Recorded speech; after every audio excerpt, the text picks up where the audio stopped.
hello, and welcome to the show. It's Wrestling with Entertainment, the only audio experience on the web today, the trusted choice for interviewing all your favorite wrestlers every Tuesday and Wednesday, and previewing and reviewing the latest shows from WWE, AEW, New Japan, and everything in between every Saturday on YouTube and Castbox, sponsored by Rogue Energy and Player One Coffee. I'm, of course, your host, James J., alongside Kaliko Yachts. I mean, depleted but not deleted, so we're working on it. Let's go. And there's certainly a lot to talk about as well. But first and foremost, last week on the show we interviewed J.R. Lindsay on Tuesday and Luke Cameron on Wednesday. Two incredible interviews, phenomenal individuals. Some might say J.R. Lindsay is a polarizing figure. I would agree with that. But definitely check those out if you haven't already. And always looking to the future. This upcoming Tuesday, we have Mr. One Night Stand. We talk about his time with the tag team Pestilence, how his tag team partner turned on him, some important moments for him personally during that tag team run, what he's doing right now, a dance-off with Disco Ray, Christian Sugar Smith, and a hell of a lot more. You definitely want to check that out on Tuesday. And this upcoming Wednesday, we have Michael Arrow. We talk about his training lineage in AAPW. We talk about a gauntlet match that literally got him promoted to compete on the shows. We talk about that time he may or may not have had a drinking problem. We talk about a significant win against Gary J not too long ago, his former tag team partner. A trip to Mexico that could have maybe ended disastrous, and a hell of a lot more. You definitely want to check that one out as well. Michael has a lot of incredible stories to tell on that interview. And then on March 3rd, I want to say, we have Ethan Hunter. On the 4th, we have D'Angelo. So, already starting off March with a bang. Alright, I think we're done putting ourselves over. No, Kaliko? Oh, we're never done. And I'm always down for explaining the trip in Mexico. Well, it's a great day for wrestling, because we are wrestling with entertainment. Well, the news. I totally fucked that up. We are wrestling with the news. And if you, speaking of making a trip to Mexico, it seems like WWE is getting Mexico-type deals when it comes to how much they're getting paid for WrestleMania as of right now. Things are significantly lower than they had expected. They wanted more ticket sales, not necessarily getting it. Just recently they added a 25% off tickets. It did not work. So, I mean, we'll get into some of the factors that's going to play into that, because there are a lot of factors. But how do you feel? WWE finally kind of hitting a wall when it comes to, ticket prices and ticket sales.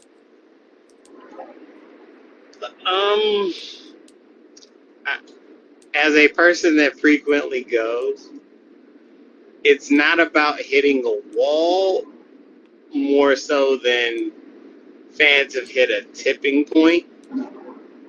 And the reason I say this is because had this WrestleMania been in New Orleans, it probably would have been sold out. You think? I know.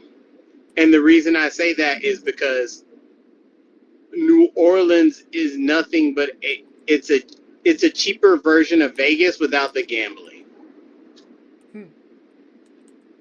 So a lot of people were really, I mean, Vegas was big because it was the first time since WrestleMania. It was so many factors in it. It was the first time since WrestleMania 9. Then you put in the fact that it's John Cena's last WrestleMania. You see what I'm saying? So Yeah. those two things alone made it a bigger thing than what it was. Versus next year when you're trying to double back. Now, if they had a double back, it just stayed with New Orleans. People like New Orleans. People love Vegas is walkable, but New Orleans is really walkable. Like, as a person, I stayed at the Bellagio last year, and it's a walk, but it's a hell of a walk from the Bellagio to the stadium. I'm imagining Versus you would build up a sweat, no? Oh no, you're building. It's about an hour walk. It's literally probably like 2 miles, but it feels like an hour walk because you're doing all the crosses and everything. Right. Vice, New Orleans, you have the stadium, and then you just have a strip of hotels, and then 2 blocks over is Bourbon. So that alone is like a selling point, like where I can go to the show, go get done, get drunk, and then not to mention that your dollar stretches further in New Orleans versus Vegas because Vegas is already kind of hitting it right now because a lot of the hotels got greedy, to be quite honest, and for them to double back, and now people are like, well, Cena's not there. The whole reason I went was for Cena. Right. The card they're trying to build, well, they got Punk and Roman. I'm personally good. Punk and Roman got me sold, but that's not everybody's cup of tea. So now you're going to have to build a card that entices people to come. And then you got the fact that you got people like me who, hey, man, we just wait till the last minute. We wait till the last minute and buy them tickets and call it a day, bro. Like, it is what it is. Hold the line. People are holding the line because it makes no sense to spend, what? They had floor seats. It was what I want to say. The last time I saw them, it was like $2K for one night. So, I mean, at best, most people will probably spend that for night one, but you're not even building the card is not even built yet to see what's going to happen when. Right. So that's a big factor, and then not to mention that last year was an anomaly as far as like travel, and then you got a lot of people that want to travel now that are probably not as frequent to travel because of the whole immigration thing that's happening with the U.S. It's a lot of shit that's like really like congruing this big brew, right? Right. So you got the immigration factor because people might not want to fly to Vegas and get hemmed up the moment they go across the border. And then you got the stories of, and then you got the pricing factor. Then you got the card factor. Then you got so it's a lot of like deterrents and barriers that are making it more difficult than what it should be. And I agree with that. I do. And I think, if the product was maybe a bit more hotter than it was, then we wouldn't necessarily be having this conversation. And let's say last year it was kind of on life support, but they definitely had their biggest draw last year was John Cena. John Cena's final everything. So that immediately, that was a hot ticket for everything that they were going to do, was John Cena's last. Exactly. But there is really no selling point at this time when it comes to WrestleMania. I mean, if you were at WrestleMania last year, and I mean you was, I mean you're just running back CM Punk and Roman Reigns, and it's not maybe as interesting because Seth isn't a part of it. Not a factor. Then you have, storylines aren't necessarily as strong as they have been in previous years. Um, they took the belt off of Cody. Drew's your current champion. I don't know what they're doing with Fatu at this point. I think Fatu is going to be a triple threat. Probably, but more than likely. The last couple of years, like they had like really strong storytelling. Whether that was Cody Rhodes, finished the story, that was its own saga, or even I'm gonna go back not just 1 or 2 years ago. I'm going back 3 years ago, which was maybe the strongest storyline WrestleMania, when you had Dom Mysterio versus Rey Mysterio. You had Sheamus, McIntyre, Gunther. You had Edge and Finn Balor. There was a lot of story-driven, narratives. And there really hasn't been strong... There's no storyline that makes me want to put my money down and say, I'm buying a ticket to WrestleMania. I would have said that, AJ Styles' retirement would have been a big factor in all of that, but, obviously he, retired in Saudi. His choice. But if there's something to draw, they will draw. And nothing is drawing for them right now.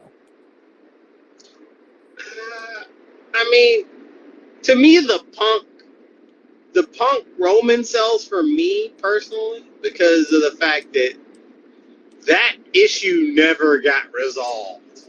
Right. Like Seth was the monkey wrench, but that issue never got resolved mano a mano. Right. And the fact that like the promo that Roman cut. Yeah, no. And the fact that I had to go back and look at all the videos, and I was at Survivor Series, I did not even see Punk mocking him. That's the crazy part. I was too busy getting chairs. But they both were. We both were. But yeah, we both were. But that's the point. So it's like, to me, that story sells it. However, it's not a selling point to sell for the weekend. And that's the problem, right? Like, Cena retiring was a point to be there both days because you already knew Cena was going to be there, the main event night 2. Right? Right. So most people were going to endure night 1 to get to night 2. That makes sense. And I'm more than sure that night 1 was not nearly as capacity as night 1 was. I mean, but here's the problem with that though. Last year, night 1 was better than night 2. Yes. No. Yeah, night 1 had a no. Scratch that. Night 2 had a better card. Night 2's main event was shit. Night 1's main event was great, but night 1's undercard was meh. Yes. But you could get away with that because it was the balance. So now, Punk Roman is not going to get... I mean, it'll get you there for night 2, but now they're stuck with 1. Honestly, at this point, people are... I've seen people beg Vince McMahon to come back to get these prices back. But That's neither here nor there. But it's just the fact that a lot of people are feeling priced out. Two, a lot of people don't feel safe traveling here. It's to the U.S. and that those two things are going to be the biggest factors. And it's going to be really tough to sell a story because a lot of people are injured, which is crazy. Yes. It's a lot of people that are like on the shelf, and it's especially when you're trying to build a card that is WrestleMania worthy, it's gonna be even tougher. Because prime example, one of the cards that they were trying to get was to Bianca and Jade, but the problem was Bianca just had surgery again, which insider info, the surgery that she previously had went awry. So that's why they had to redo it again to get it right, to get her back to it. Is she going... I know nothing about finger injuries. Is she going to be able to actually come back in time for WrestleMania, or is she out until the night after? Well, her being in rehab, it's dependability, because here's the problem why the finger is an issue for her, and the reason the finger is an issue for her is because her whole demeanor is strength. So you want to have all your hands intact, especially when you're lifting and balancing weight. So that's where it comes in. She's lifting. Now, if she was like Liv Morgan, which Liv really doesn't, I mean, she doesn't do strength, it wouldn't have been an issue. Mm-hmm. And I think they would have let her wrestle with let her wrestle through, get it redone, and then, put the cast in or whatever. Because they did it with Dom with the shoulder, so it's not like they haven't let it pass. It's just that when you got someone who's a heavier person and strength is their game, you don't want to mess up something that could fuck up everything, right? Right. Because especially of someone of Bianca's stature, her hands are everything, because she's grabbing and gripping and carrying and lifting and swinging. So you don't want to fuck that up. And I mean, to your point, there's nothing. I mean, only so many people are going to clutch on to Roman and Punk. Obviously hardcores are going to take to that, but casuals might not be too keen on it. And like you said, especially when deportation is an option, you really want to you want something to risk wanting to you want to risk it getting over here, because the problem is that it's not even the deportation issue. There are instances where people are coming over here and they're checking their Twitter and they're holding them in just because of what they say on Twitter. So I get, like, that's a thing, and that's going to be a thing in this year when it comes to the World Cup. It's going to be a thing in 2 years when it comes to the Olympics. So a lot of it is it's coming, and it's sad. It's really, really sad. And hell, maybe Saudi got it right getting it there next year. I won't be there, but shit, hell, get these dudes out of here. WrestleMania tickets probably like $12, but you can't drink. WrestleMania week could be the most oppressing WrestleMania week ever, but fuck, at least you won't get deported. Like, shit. I mean, you're not wrong at this point. But, give us the main event for us risking getting deported. And, we'll be there. Well, I don't. But the thing is, they're not going to be. I mean, they're not going to top Cena's last Mania, and they're not going to top the fact that this was the first. Like last year was the first time in Vegas since WrestleMania 9. So that Right. was why it was a thing. Like it was like, holy shit, Vegas is the first time since I was 9 years old when WrestleMania was in Vegas. So now to Right. me to be like, like, oh shit, and then they're like, oh yeah, let's run it back. I'm like, fuck, I was looking forward to North. Like shit, I had it all set. I mean, shit, I got it set this year for Money in the Bank, but that's a whole nother issue. We'll get there when I get there. Well, like you said, there was a barrage of injuries. Most notably, Braun Breaker. I believe a groin injury. That will keep him out until after WrestleMania. Oh, Um, it's serious. yeah. So I mean, obviously he was going to be in one of the more key matches against Seth Rollins. Um, that is obviously not going to happen. But if I'm being completely honest, and I'm not saying that it's a good thing for anybody to ever get injured, obviously, but this might have actually been a blessing in disguise for Braun. Because if I'm being honest, it feels like since he joined the Vision, he more or less have been slowly drowning rather than being put in a position that made him look stronger than he was. And maybe, when he does come back, whenever that may be, maybe we won't have a Vision. Maybe the Vision, we won't see Braun Breaker in the Vision. And maybe it will actually pump some new life into Braun Breaker that's obviously very much needed at this point.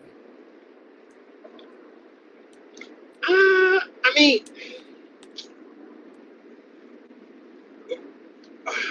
I'll put it this way: Braun is the thing with him is he's getting a reaction. So I don't think the issue was with him, and him being the man in the Vision was not an issue. It's just that they let him do a lot till he did too much with the whole table thing. Because his greatest asset became his greatest liability at that point. Right. Like he was the guy who was willing to go off the handle and do like crazy shit, but now the crazy shit bit him in the ass because now he's hurt.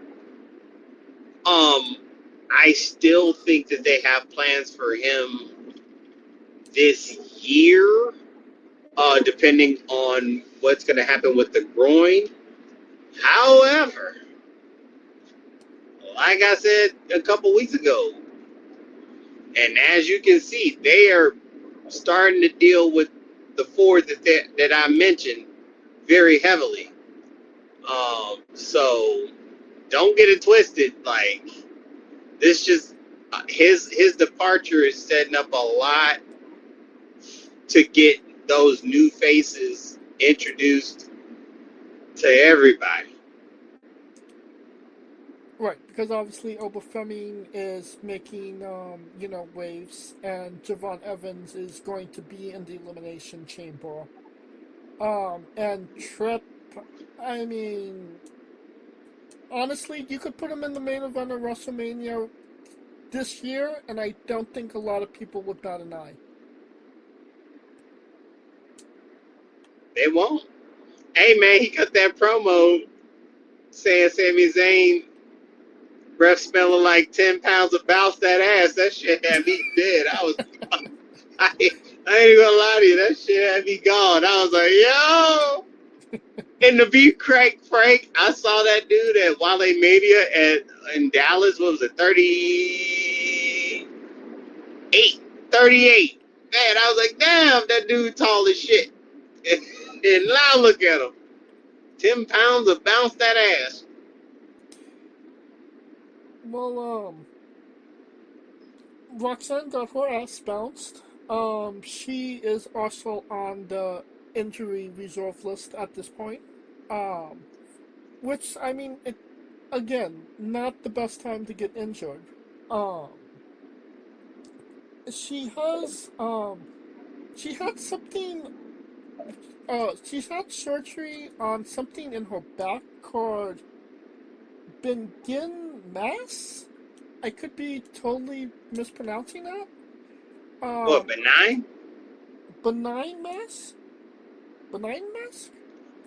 Yeah, usually if it's something like they'll probably so prime example, they would have like a tumor, like or something of that sort, and sometimes either the tumor is, or like just saying, or whatever, the mass, whatever. It could either be a cancerous mass where they have to radiate it out, or it's a benign mass where they could just surgically remove it. Well, So they just probably did something where she could surgically remove it. that sounds like what it is, a benign mass in her back, because uh, there's no necessarily timetable for her coming back. But even she said, some days are better than others. Her back is still hurting her. I don't say that, Roxy was going to be, a major part of WrestleMania, but, it would have hurt to have her on the card. Especially, tag team championships still in question for, what they'll be doing. But yeah, Ooh, no! I thought she would have. I thought she would have been involved with the. I thought, or at least I'm thinking. I'm thinking that she was gonna help Liv win and kick Raquel out to the curb. But that's just me. well, whatever happens there, it's definitely not going to be happening at WrestleMania. Um, Yeah, it's gonna happen in Saudi Arabia in like September or some shit. but like you mentioned it, there's still, some hope for Bianca to be able to make it to Mania. She just had finger surgery, in rehab, trying to work on it. Set, I'm pretty sure he's all set to come back. Even though he doesn't have a match at this point. um, but this is kind of eerily reminiscent of WrestleMania 32 in Dallas, where like half the roster was on the shelf, to the point where Vince McMahon had to call his son to do a match for some type of marquee match. And I don't think if Paul calls Shane that he's going to be working for him. Yeah, I don't think Paul's gonna be coming through that curtain anytime soon. But Yeah, maybe they might call Cena for one more time. But the way Cena's gone, he's like, shit, we out the paint. Fuck this. yeah, it doesn't seem like Cena's too keen on coming back. I think he's content with how Right. things are. I mean, The Rock. You gonna bring back The Rock? Yeah, I highly doubt that that's going to happen. I mean, watch. This is shit. They all hands.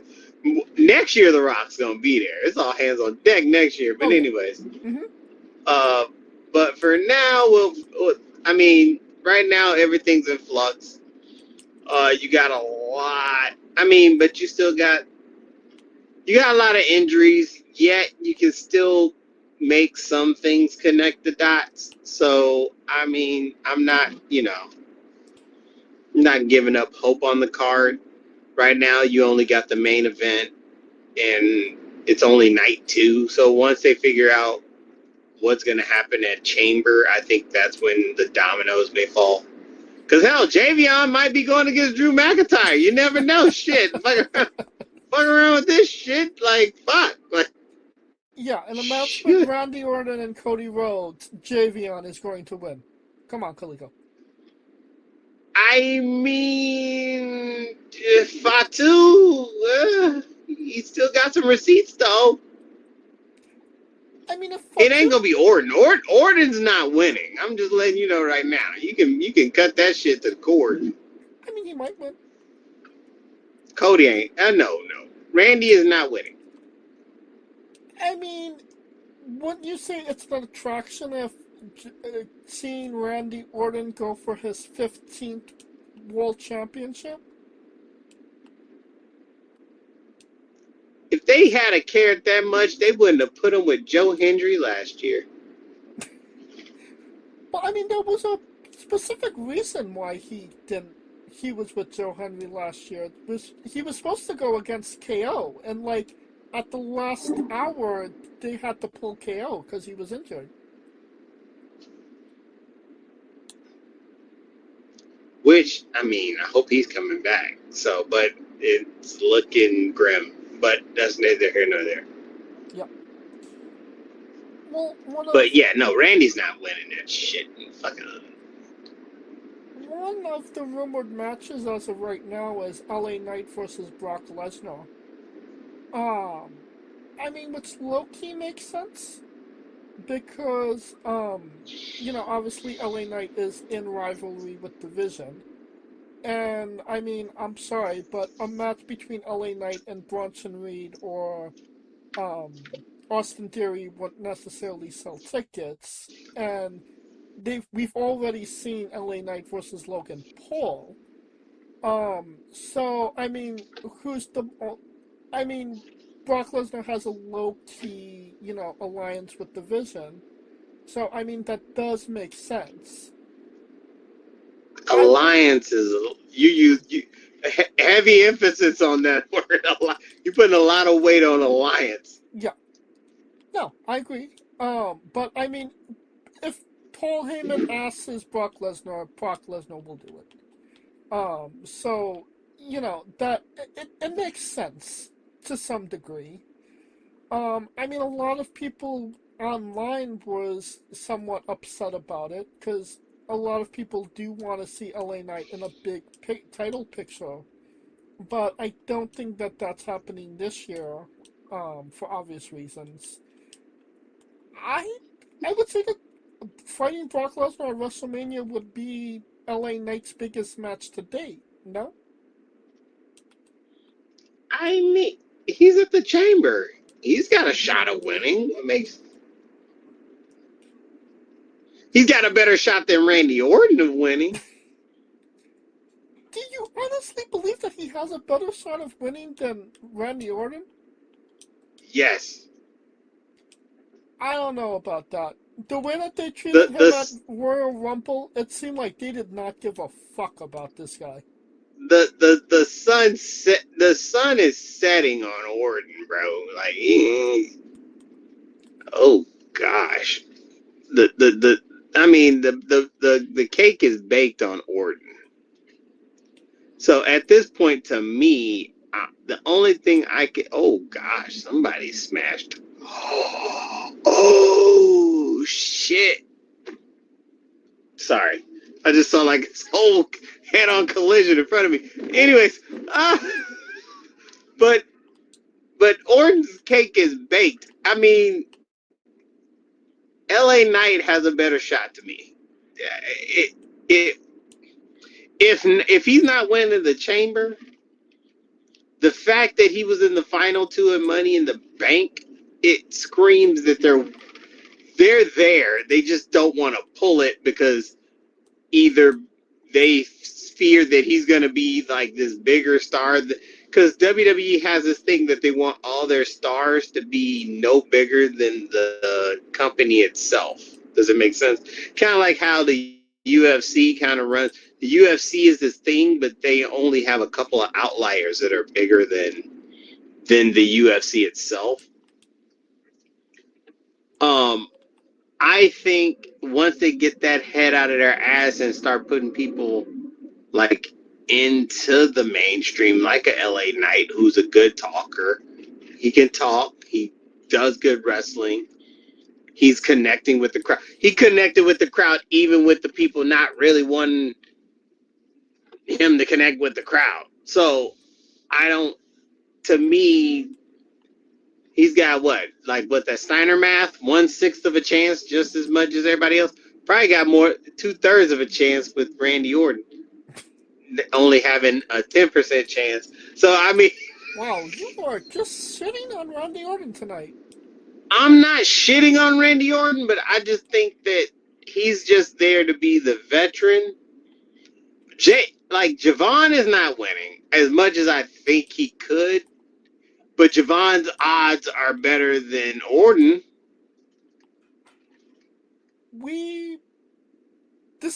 We'll put a pin in this conversation for later when we do Yes, our but preview of Elimination Chamber. But for now,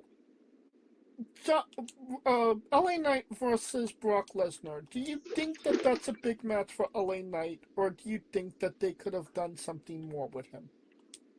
It's only big if LA Knight's winning. It's only big if he's going over. To be quite honest, but and that's the thing, and that's a good question. But that's where the dilemma comes, because if he beats, because here's the problem: if Lesnar beats Knight, it does nothing. That keeps it keeps Knight in him versus the Vision purgatory, versus him beating Lesnar and just getting the monkey off the back from the Vision so that he can propel himself to the higher echelon. That actually makes a lot of sense. And I'm with it. So he would need to get over. He would need to beat Lesnar, need to do for him what he did for Cody. Yeah, I agree with that. And hypothetically, if the match does happen and we see LA Knight versus Brock Lesnar, yeah, he needs to. That's what he needs to do. But let's reverse the roles here. You, as a viewer, are you interested in seeing Brock Lesnar versus LA Knight?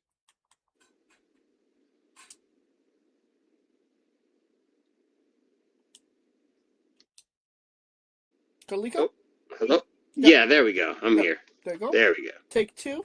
Are you interested in seeing Brock Lesnar versus LA Knight? Is this an attraction of a match? Only if LA Knight is slaying that beast. That's the only way I could see it. Because other than that, you're setting LA Knight up for the Sonata Slaughter, and I do not want to see LA Knight in the Sonata Slaughter. Not at all. That makes both of us. I think it's a good match, but I wouldn't necessarily call it a selling point, if I'm being completely honest. I mean, it can be, because here's the thing, because you'll see the one thing that will sell it is the fact that both Knight and Heyman can sell it. And I still need to see Knight get over it. Get over on Brock. Right. Otherwise, this whole thing with the Vision is just for shit. Hey, what do you do with Logan Paul and Bronson Reed? Well, the whole reason Logan Paul's there is to learn under... All three of them are there just to learn under the tutelage of Paul Heyman, as I've heard from my source. They're basically there to kind of understand the business more, and Heyman is more like a guiding light, getting them to that level. So it's not like it's something where, oh my God, they gotta get over right now, because the one person that was slated to get over was Braun. Yeah, is injured. So the Vision will continue to be the Vision. It's not like, you know what I mean? Yeah. Especially considering if, heaven forbid, Logan and Bronson, or Logan and Theory, or even Theory and Reed do the tag team division because God knows they need help down there. True. So, I mean, isn't that kind of misusing Logan Paul at this point? no, because he's full time. I mean, at this point, he's no longer Logan Paul. At this point, the fact that he's there every week, he's no longer the novelty that people think he is. If that makes sense? I get it, but I also... It's just, I get it because it's weird trying to treat someone who was once considered like because he was a novelty because he was only there for the big occasions to get viewers in. But now that he's there on a weekly basis, actually learning the business and getting into it and so on and so forth, it allows him to give that big match feel, and he's still, I mean, it's not like they're fucking jobbing him every week. You know what I'm saying? Yeah. So he's kind of protected in a sense. It's just that guy could get eyeballs on the TV. But I would say that you would still have to have, like, a match for him to have. I mean, honestly, at this point, it seems like we're going to see Logan and maybe possibly Bronson versus the Usos. There's nothing wrong with that. Isn't there? Though?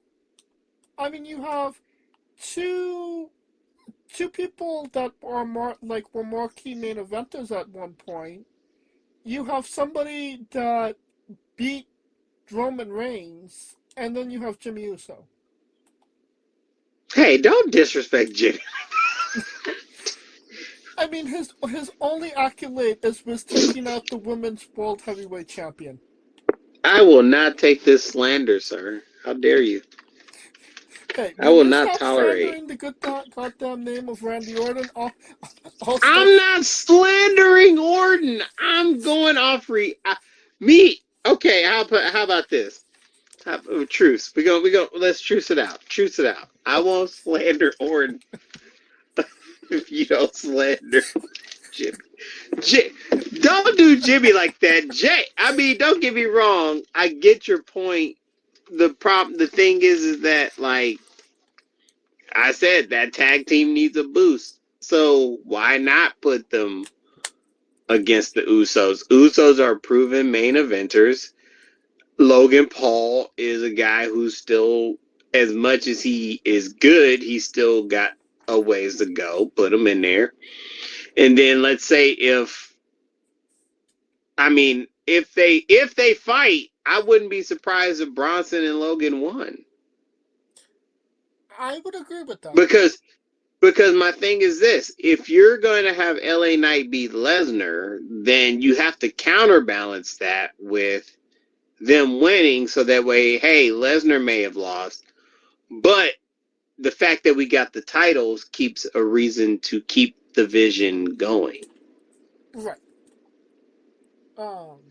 What is it called? Equivalent exchange. Yeah, equal exchange. No robbery and equal exchange. Yeah. Obviously we've been talking about WrestleMania season. There is life after WrestleMania, and it will be in Italy in May. Shit, I might go. Shit, I got my passport. We might have to go to Italy. Shit. WWE's first PLE in Italy, Clash in Italy. I think the Clash in, like, just try something Italian. But, yeah. Backlash in Italy or some shit. I don't know. Exactly. WrestleMania Backlash in Italy. I mean, anything overseas is considered their WrestleMania until further noted. Exactly. I mean, it's not necessarily, a surprise that they're, doing a PLE in, overseas. They're clearly not getting their money here, so it makes sense for them trying to get it from somebody that's actually going to pay the ridiculous amount of money that, they're asking. So, um, Or get it to a place where people won't get deported when they get over there. Keep telling you, it's like that shit. Like, fuck, that's a huge selling point. I can go to Italy because I know when I land, they ain't gonna fucking yank my ass the moment I get there. but when you come back into the United States, that's your problem. I've been to Mexico and back. I think I can, if I can get to Mexico and back, Italy and back, it's not a problem. But, okay, like, low key, hear what I'm saying. Literally, as we speak, we are a couple we only have one more day of the Olympics. There has been literally 2 weeks of the Olympics in February. Hundreds of events, a lot of things happened. Um, and I know that the next PLE is in May, but could they have maybe priced people out? But I mean, not priced people out, but would people be recovering financially from the Olympics by May? You know what I mean? Uh, no one. The crowd that is going to the Winter Olympics is not the crowd that is going to fucking wrestling in Italy. Like, it's like they are not asymmetrical at all. I mean, I wouldn't say that it's not that symmetrical. I mean, it's a world title event. Like a lot of people would just go for that billing, whatever it might be. But, and obviously, some of these events translate into wrestling fans. I can't imagine not all of them are wrestling fans. I'm put it like this: if you spent all that money to go to Milan to watch some people race ski in the snow, nah, it is not, because they're doing it for the pure sport of the Olympics. They don't look at wrestling, professional wrestling, the same at all. Well, speaking of pure athleticism or whatever you want to call it, Ronda Rousey is making a return to the octagon. She will be MMA fighting Gina Tina Carano Carano, from go figure. if you don't know, she was in The Mandalorian, um, and Um, she was in for one of those who don't know, she was Ronda Rousey before Ronda Rousey. and I mean I believe she was in Fast and the Furious. She was in Was. the original Deadpool movie, I want to say. He was, yes. So, I mean, pretty credited actor at this point.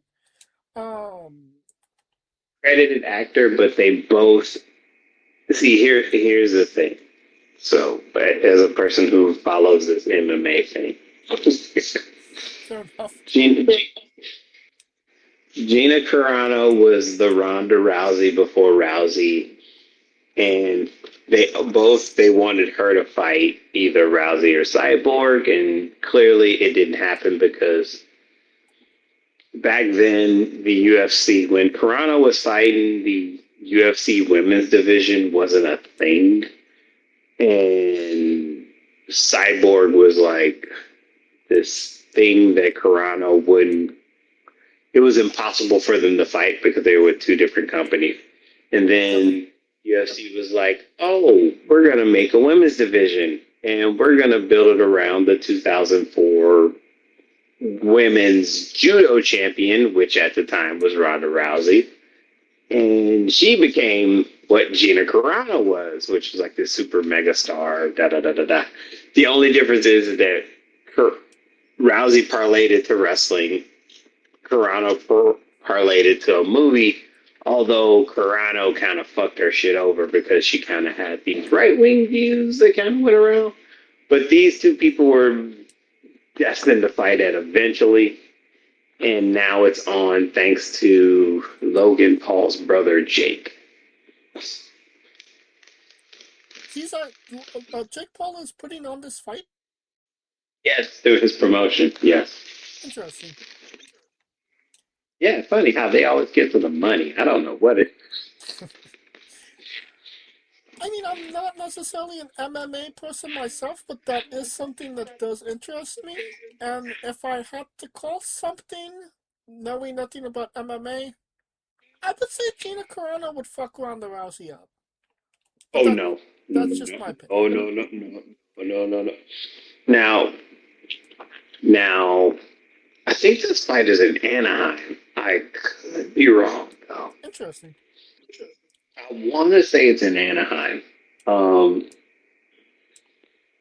on, let me double check it because I want to say this fight is in Anaheim.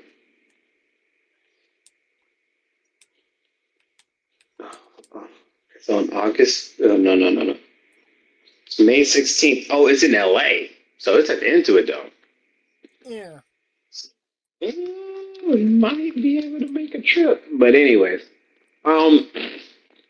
it's going to be interesting because Ronda Rousey, for all that she is grappling, her chin is as weak as a wet toilet paper in a snowstorm. And as much as no, seriously, her chin is weak. But even with that, her most recent fight was way more recent than Carano. So don't get it twisted. Carano can get got because she hasn't fought in probably shit. The last time Carano fought was like 2009. So it's been a hot minute. It's been a minute. At least Ronda fought. Her last fight was 2016. And I remember because that was the day I got married and she fought Amanda Nunes and I told everybody that bitch was going to knock her out because her chin was made of glass and sure as shit, her shit got knocked out. So that's why I know. And while your wife was walking down the aisle, you was on your phone watching the match. Don't pretend like you wasn't. No, the fight was after the wedding. See, that's... Okay, so now the honeymoon was delayed until you saw Ronda Rousey's fight. It was delayed until we saw the fight. There we go, yeah. Actually, we got married. It was funny. We got married, went and got some food, went home, and had everybody watch that fight. I don't know. If Carano has been a sight unseen since 2009, I would say that she would have that due advantage. But again, I'm not an MMA expert, so this is all speculation on my part. Oh no, I'm telling you right now, Ronda Rousey got the advantage. So you're Rousey. As a matter of fact, her last fight, to be exact, August 15th, 2009, against Chris Cyborg, the person I was telling you about that walked her shit. See, Chris Cyborg knocked her ass out, and she went, "Oh, I'm gonna go act now." Kind of like how Nunes knocked Ronda out. It was like, I'm gonna be a pro wrestler now. There's similarities, but not the same path. Oh no, they both got knocked out in the first round. It happened. So yeah. So whoever got the least, as much as I don't trust Ronda's chin has been tested more than Carano's chin.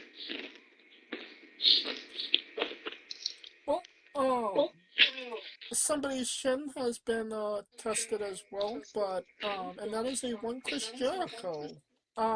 It has been very much in discussion and in debate, of him coming to back to WWE. Obviously that has not happened as of this recording. Um, there has been a mysterious box appearing on Raw and SmackDown that says "Do not open until Elimination Chamber," uh, making further speculation that Chris Jericho is indeed in that box. Uh, I don't know about that, but apparently they actually AEW froze Chris Jericho's um a contract because he has not performed with them for quite some time.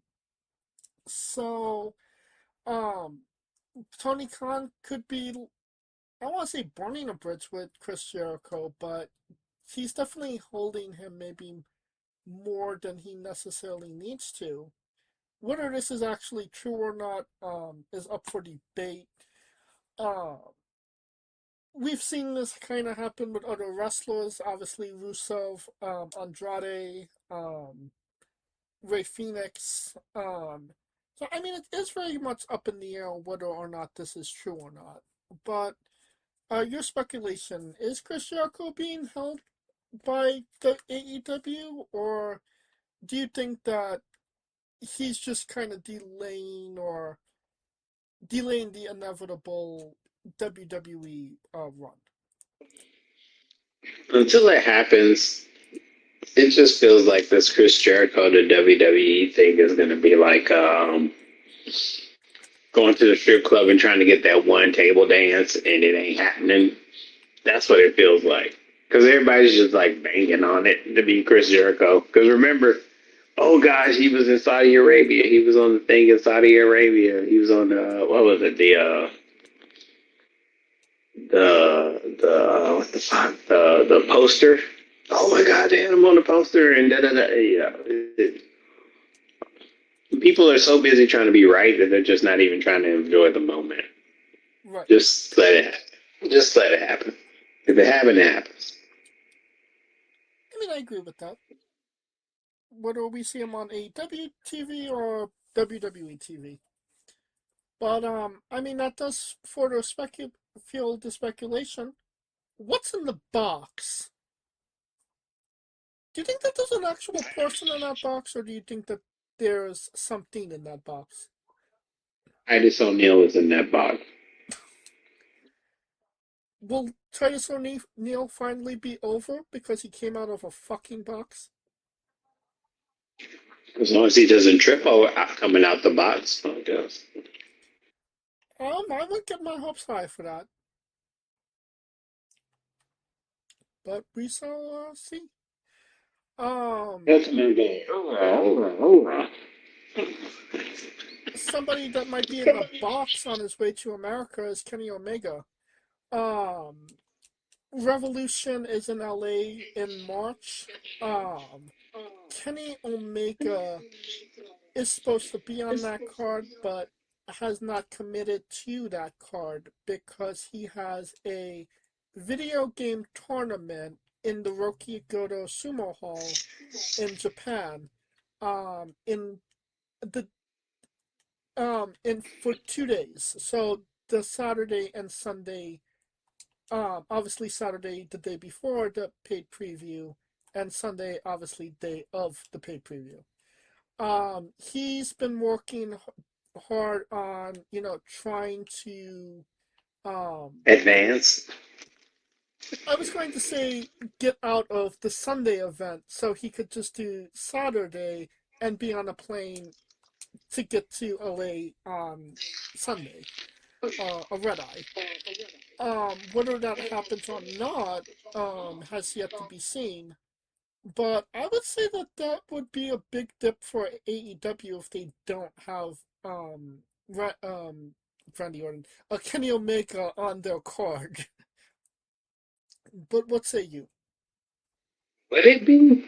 I mean, I mean, he's still a main really? attraction. He- He's an attraction. I'm just thinking, what, the last time we saw him was at All In? I did he wrestle Trick on Sunday? Not Sunday, He wrestled Saturday. Trick Williams? He wrestled Trick Williams? Yeah, Wait. Trick turned heel on him or something like that. I have no clue. Honestly, either way, Revolution, you're gonna need to get your hard hat ready. Um, bring your lunchbox. My, my, but the thing is that even if he's there, what is the reason? Other than him being there for being their sake, what's the catch, right? Well, I don't. Well, let me pull up the AEW their their card right now. So right now, the only match I'm aware of is the main Is event. Hangman Page versus MJF?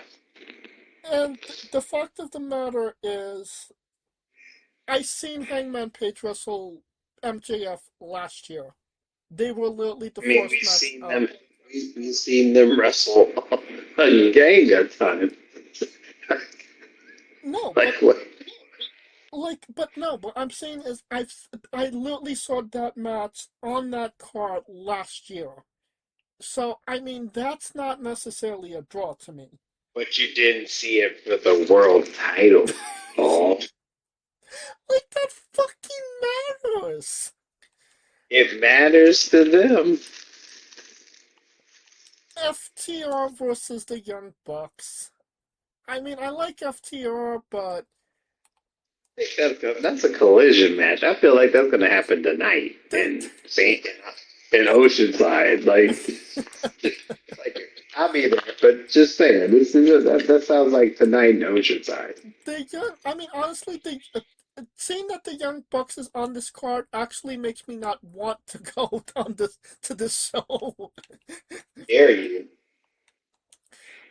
And then John Moxley versus Take a Shit. So I mean that's not necessarily a bad match, I would say, but I Because would, shit, nah. but I wouldn't say that it's a draw. I mean, last year, I mean, basically the reason I went last year was because tickets were dirt cheap, and I had a coupon code, so they were even cheaper. Oh Uh, wow! yeah, I went for $12. and the selling point of that was, well, I get to see Edge, John Moxley, and Kenny Omega. That's what I remember thinking and feeling in that moment when I got those tickets. Oh no, Tony Storm, Blake Monroe. I don't think that was announced, but um, I mean, I would definitely say that was one of the better matches on the card for sure. Um, but going in, those were kind of my thoughts. So I mean, if you want a selling point, you kind of have to have Kenny Omega on that card. If I'm being honest, for me anyway. Well, for you. Otherwise, Tomohiro Ishii and Orange Cassidy versus Gabe Kidd and name a person. If that's an actual match on the card, I'm not. Then I'm 100% not going to that show. I mean, we'll get a taste of that card after what, tonight's show? Collision? Yeah. Well, keeping up on AEW news, they will be back in Wembley Stadium. What was it? August 30th. So they will be back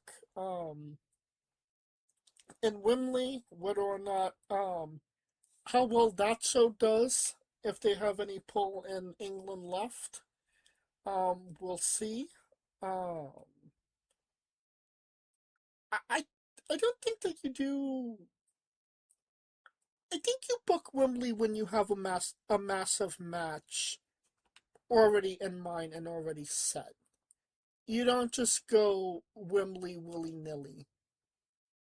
Would you agree with that, or would you disagree with that? I mean, maybe Tony's seeing these deportation records is like, maybe we can get it again.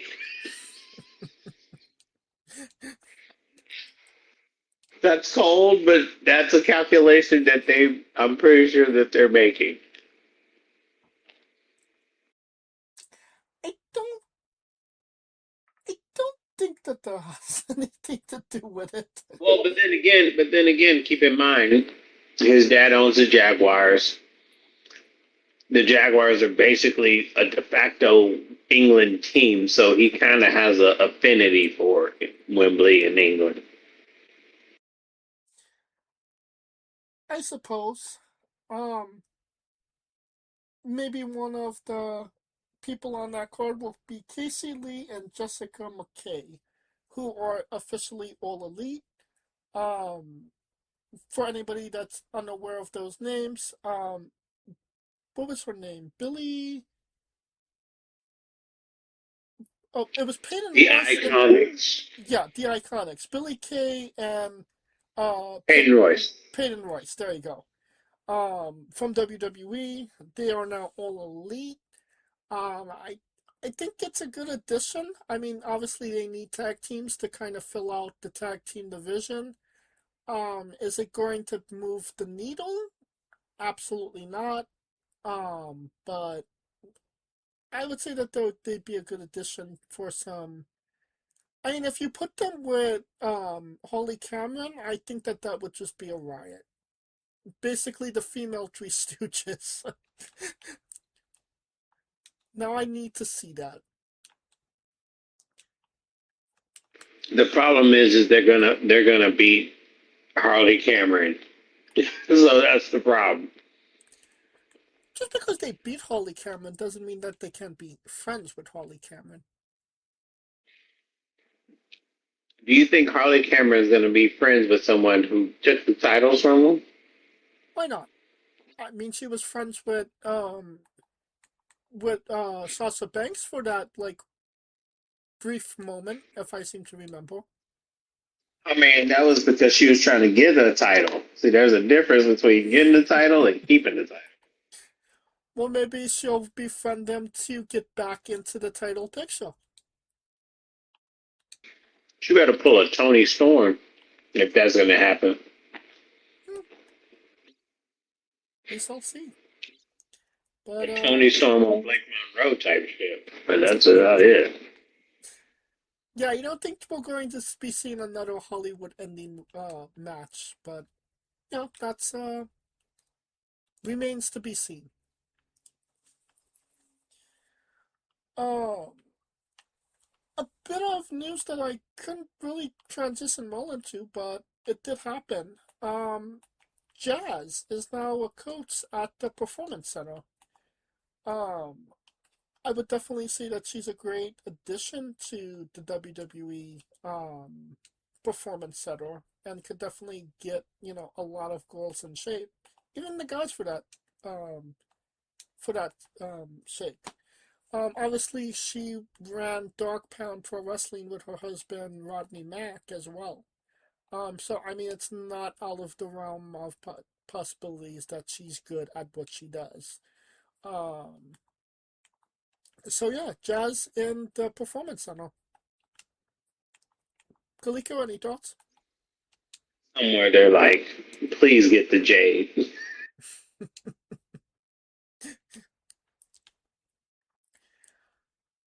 I would say that I would say Jazz was maybe a more intimidating force than Jade, but hey, who knows? That's why they want her with Jade. Please, please, Coach Jade. Stat. And not a great uh not a great day for pro wrestling. Longtime WWE director Kerwin Silfies has unfortunately passed away at 75 years old. He had some medical issues. Um, Selfies was with WWE for a very long time, only getting fired 6 years ago when they did the pandemic furloughs. Um, if you ever watched, if you ever listened to wrestling, something to wrestle with, Bruce Pritchard, his name comes up a lot on that podcast. He was a big part of WWE. He directed a lot of things, and a lot of the biggest moments of WWE. I mean, he was a part of them. So definitely a guy that did not receive his flowers when he was alive. Um, but hopefully we could maybe recognize some of the things that he's did in his life and celebrate his accolades and give him his flowers now. Kaliko? Of course. I mean, it's kind of weird because like we always kind of give flowers to the people that are in front of the camera, when in actuality we got to give flowers to the people that are behind the camera that make the front of the camera possible. Right. And in this case, this is one of those cases. I mean, it's just crazy. Like the people behind the scenes, they don't get the shine, but they definitely should get the glory. And I mean, As I would say. that was what the Warrior Award was originally for, was giving those people behind the stage, a, spotlight that they won't have otherwise gotten. Um, we've seen some people in the past behind the scenes kind of get some flowers. But, definitely not the ones that you hear about, like, like Corwin. You know what I mean? Like, Yeah. you could not listen to an episode of Something to Wrestle With without hearing that name. So, I mean, like I said, he was very prevalent, and it is I mean, some. like him, Jim Johnston. Yes. Who was this, the who was it? The seamstress. I forgot her name, but she had just left too. Those people. Right.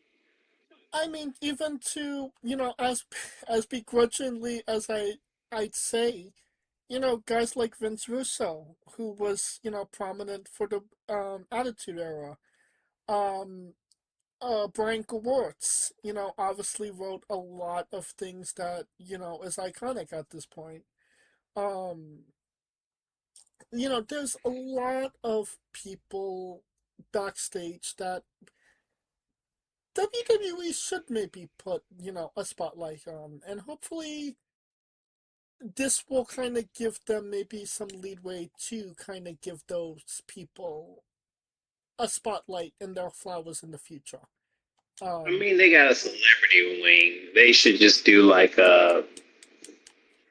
I mean, it's crazy because they got the wrestling wing, and then they got the traditional wing, and then they got the um, what is it? The celebrity ring, modern wing. What's the other one? it's not the classic wing. It's Um, like I forget the name of it. Like an old school wing, but yeah, territory wing or something like that. But they need to do something where it's like a behind the scenes wing, because it's going to be weird to know that Jim Johnston did a lot, but he will not be recognized in the WWE. Like, you see what I'm saying? Or like, I mean, even CFO Dollar Sign for the brief time that they had. Don't get it twisted. They had some jams, bro. They they had some jams. they did. They did. Or like who was the other? Jimmy Hart. I mean, Jimmy Hart will go in as a performer, but Isn't he's Jimmy done Hart in like, already? is he? I don't think so. If he isn't, like, what the fuck are they waiting for? I mean, he's literally there every week. Just throw a ring in it at him, and he'll be good. Oh, never mind. Never mind. He's in as a manager, but that pales in comparison to what he did behind the scenes. You see what I'm saying? Yeah.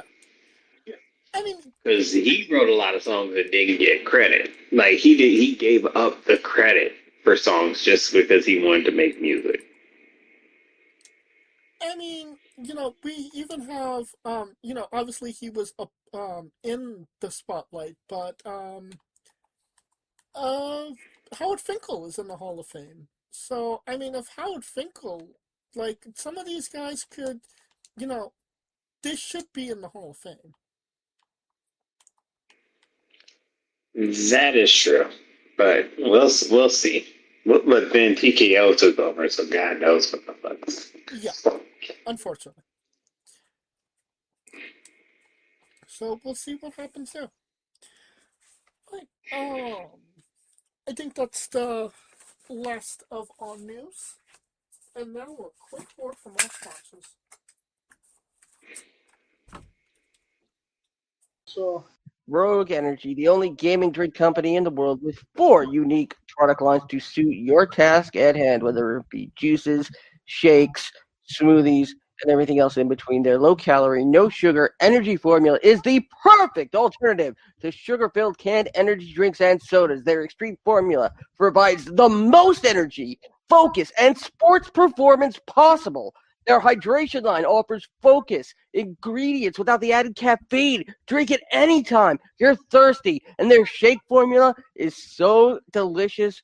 Who doesn't love a cookies and cream, 0-calorie energy milkshake? First and foremost, they've designed every Rogue product line with performance and effectiveness in mind. It is critical that you look at the nutrition panels of drinks when comparing options. There are countless off brands out there that are presenting low quality, poorly dosed formulas that amount to expensive caffeine water. Every formula they produce is designed with optimal levels of high quality ingredients. Additionally, you won't find a powdered gaming drink brand that dissolves better. No need to have chalky textures in your drink.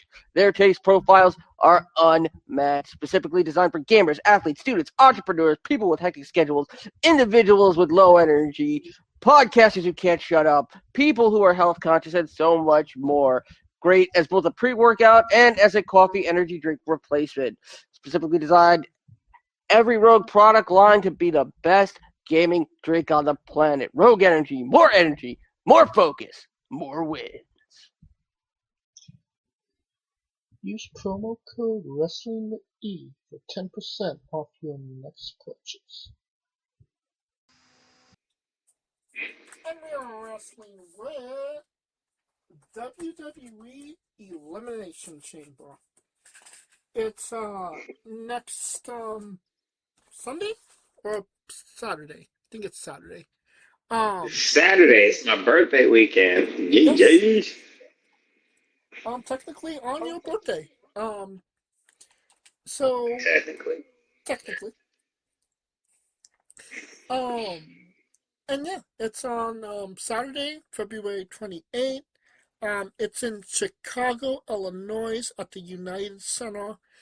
And if there was ever a WWE PLE card, this is definitely a PLA card.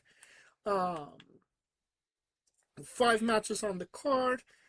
Not everything is set in stone at the moment. I'm sure we'll talk about that, but as of right now, how do you feel about the card as a whole? I mean, Punk fan, you needed something. I mean, it's Punk in Chicago. I feel like who, who I, let me. Who has it ever been a show in Chicago without Punk? When he's actually a part of the roster, No. No, literally any promotion. I feel like Ring of Honor I had a feel like cardboard cutout at one point. no shit. AEW Chicago Punk's there. WWE Chicago Punk's there. I'm surprised if Triple A's there. Punk will be there. But anyway, No, El Punko de CMLL. no, it's CM Punk. That's what they. You know, CM Punk in Spanish is CM Punk. I don't know. Why you going out? Like Coca-Cola in Spanish is Coca-Cola. I don't know what the Well, hey, maybe he'll be El Grande Chicago. let's not go to El Grande de Chicago. Like Jesus Christ. I'm dead. I'm dead. But you know what? But with the card so far, what Punk Finn, which, you know, people are praying Demon Finn comes. And then you got he ain't. But let him keep hoping. And then you got, of course, Lynch Lee. So you got the couple fighting in their pseudo hometowns. And then you got the Elimination Chamber. So Which you is the got draw what? of I mean, the show. the draw of the show, but both matches got one more person in it left to go. Although Kiana James made it for Black History Month, Kiana James made it. Holy shit! Is Kiana even Black, yes, yes, yes. You seem really sure about that. Blew my fucking mind too. Yes, she's black. Like She's about as black as Sol Ruka. Yes, okay. yeah, she's black. That's quite the sentence. As black as Sol Ruka. Bro, yo, I mean, that's sure, why. but yeah. They got photos of her with her mom. I've seen it. I'm like, damn, it. But then again, when it comes to this, it's a lottery. Genetics are a lottery. I did not see Kiana be on Black History. Kiana James and Black History Month was not on my bingo card. So Ruka last year was not on my bingo. I was like, wait a minute. The fuck? The fuck? But then again, Cali Kid, shit, it could have been anything. But Kiana from Florida, yeah, that was not on my bingo card, man. Not at all. WWE World Heavyweight Championship match. CM Punk versus Finn Balor. CM Punk. Agreed? Agreed. Agreed. I'm conflicted with what's going to happen with Finn after the fact. Well, Because I mean, if you told me, you know, at WrestleMania, where would we see Finn Balor? I would say he would be jobbing to Dom at the next WrestleMania. No, You know, no.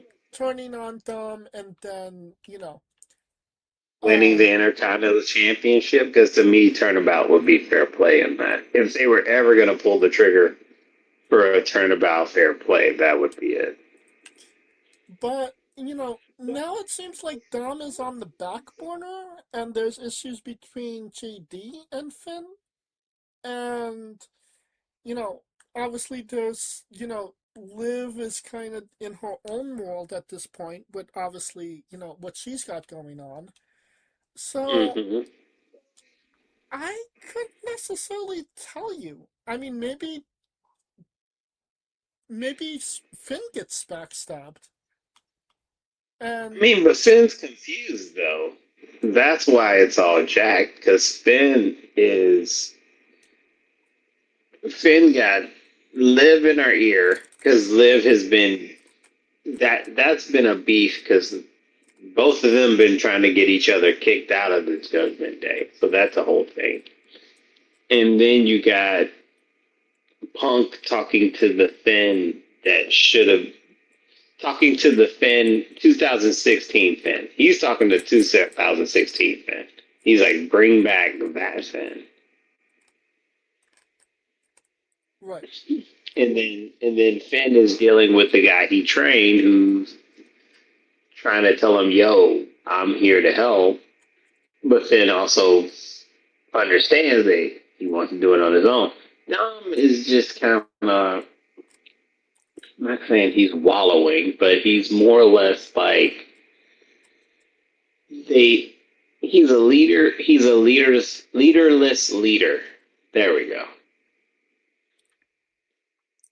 Because they kind of see him as a leader. However, they don't take him seriously as a leader. If that makes sense. I could say the same thing about Finn Balor, honestly. But Finn was never a leader. Because remember, when Finn was the one who kicked Damien out because Damien thought he was the leader. So that's why it would make sense for him to try to be the leader. He would try to be an influencer, as far as like, when you listen to Finn, we all win. Right. Although that's not being a leader, it's just more or less trying to say, I'm right all the time. Which is, I would say, putting him in a position of influence. Yes, he did. I mean, he put himself in a position of, how can I put it? It's kind of like Scar from The Lion King, just trying to set people up to get murdered or get murdered from the Judgment Day. Seriously, because remember, he set up Dom. He tried to set up Dom to get left, and then Liv was on his ass about it. Then Liv got hurt. Roxanne joins, and then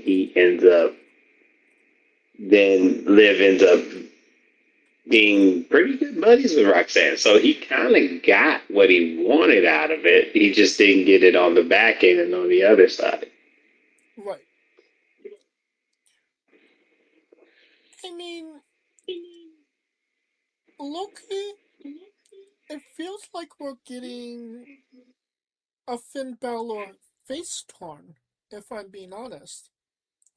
And the only reason I would suggest that at this point in Because of the time, music. exactly, yes. I was okay. They brought back Catch Your Breath for the Ireland show, and I 100% get that. He was in his hometown. There was never not going to be a reaction to that from that Ireland crowd. So I get that. I'm watching Raw last Monday, and Finn's coming out to Catch Your Breath, and I was like, oh shit, is this back permanently? And like they're like, yeah, this is back permanently now. And I'm like, huh. Okay, well, if he's a heel and he's a villain and we're supposed to dislike him, then why are we throwing our hands up in the air for him? You know I what I know mean? when he came out, but then again, I always said like WWE is not, unless it's definitive. There's no good or bad guy. It's perspective. I always say that. But, I mean, It's yes, it's technically. never good or bad. I mean, who's okay? Prime example. You're in Chicago. Ooh, you got every reason to cheer for Punk because you're in Chicago. Hmm.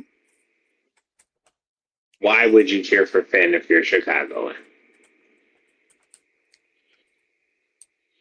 I wouldn't say that you would. I mean, you'd pop for the song, but you're not necessarily cheering for him. That's my point. So the everlasting point is a perspective thing because the only reason you would cheer for Finn because you feel like Finn is hella overdue to get his. That's the only reason you would cheer for him. Loki, do you think we're actually going to get Finn Balor cheers at in Chicago? Oh yeah, because of the entrance. The entrance is going to generate it. So that's not going to be the problem. That's not the problem. I mean, I the mean, I'm issue not is talking about during the entrances. going. That's a whole other thing. But I mean, like, Yeah. actually in the match, them wrestling. Are we going to Oh see yeah. CM Punk, Let's Go Balor? Yes, I can see that happening because Chicago, as much as Chicago is punk country, Chicago is also a smart crowd. True. So it's not like, it's not like they're going to be like, well, maybe. It's going to be cold as fuck, but they ain't going to be dumb. It'll be cold as fuck, but they won't be dumb as fuck. That makes sense. Yeah. Now the question is if, because the only way, the question is, how are you going to make this a result where both people leave happy? Because I mean, do not get it twisted. If I see a Roman interference causing a triple threat, I hate to say that shit, but this is the type of shit that this is the type of match that it would cause that shit. I don't see that happening. Hey man, we've seen weirder. But with bigger stars at this point. And I'm sorry to say it, but I mean, Finn Balor is just not in that epsilon at this point.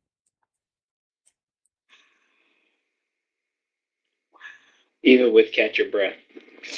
Even with Catch Your Breath. If this was an NXT show, we could have that conversation. WWE. Oh, NXT Dallas, it would have been on. Yeah. No, 100%. But NXT Dallas, 1,000% fed. Right now, 10% fed.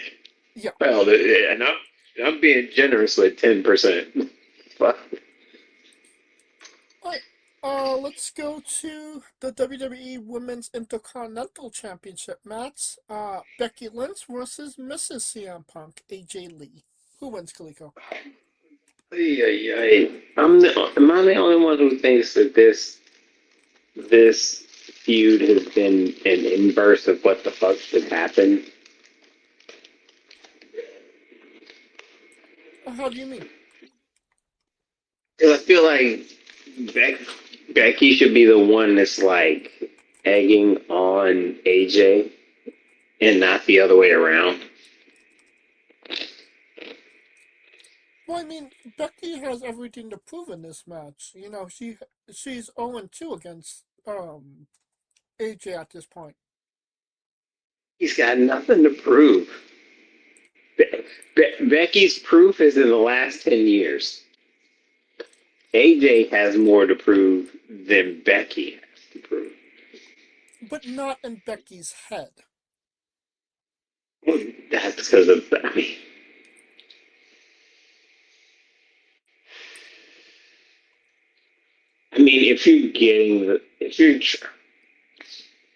then I mean, Punk and AJ can't win. So one of them motherfuckers is taking an L.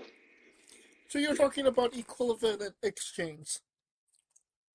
The law of averages. Fuck off.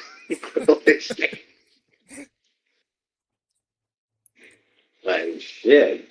The law of average. I'm thinking if Punk wins, AJ's taking this little L.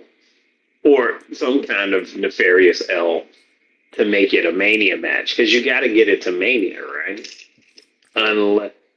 Because who the fuck else is going to fight Becky. Because Maxine, sounds like Maxine and Natalia's on a collision course. It's going to be a great main event match. So I don't. I mean, Becky. I'm just gonna go Becky because Becky gets some kind of nefarious win to show that she won, and then they can get the rematch and da da da da da. But I don't. That's the only way because AJ's not walking in as champion, right? Right. Right? Or no, AJ's not walking into Mania as champion. Right. Yeah, I agree with that. Becky gets her comeuppance against AJ. So she could say that she beat her, and then AJ will get her, retribution at Mania and get the belt, have her Kodak moment, and we're all good for WrestleMania. Alright, that brings us to the Women's Elimination Chamber match for the World Championship. The World Championship or the WWE Championship? Liv hasn't chosen yet. Yeah, so it's whoever Liv doesn't choose. But, I mean, considering that, Stephanie made her cry on Monday, I would say that she's probably going to go with Stephanie. I got something to say about that shit. Okay. I love Stephanie. Don't get it twisted. But if there were any person who got it out of the mud, it's fucking Liv. like Liv is the definition of getting it out the mud, bruh. Like I don't get. It's like you were handed everything. I'm like, have you seen her career on? Like she's only been given this as of recent. It ain't like this shit been popping for 10 years. Yeah, very true. So I mean, that threw me off. I get what they were saying. I get it in the sense that Liv has been protected in the WWE bubble versus Stephanie having to earn it via going all around the world. But the casual fan is looking like, bitch, Liv has been held back for decades. for easily a clean decade. So I don't know what the fuck you talking about. Oh, ay.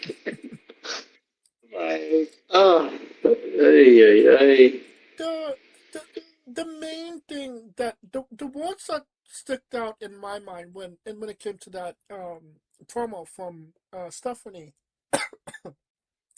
was, you haven't beaten anybody. You haven't beaten the best.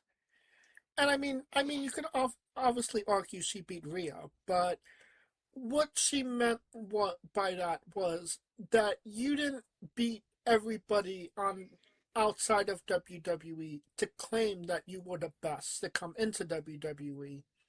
You only you only beat the best that was offered to you. Be Ronda Rousey.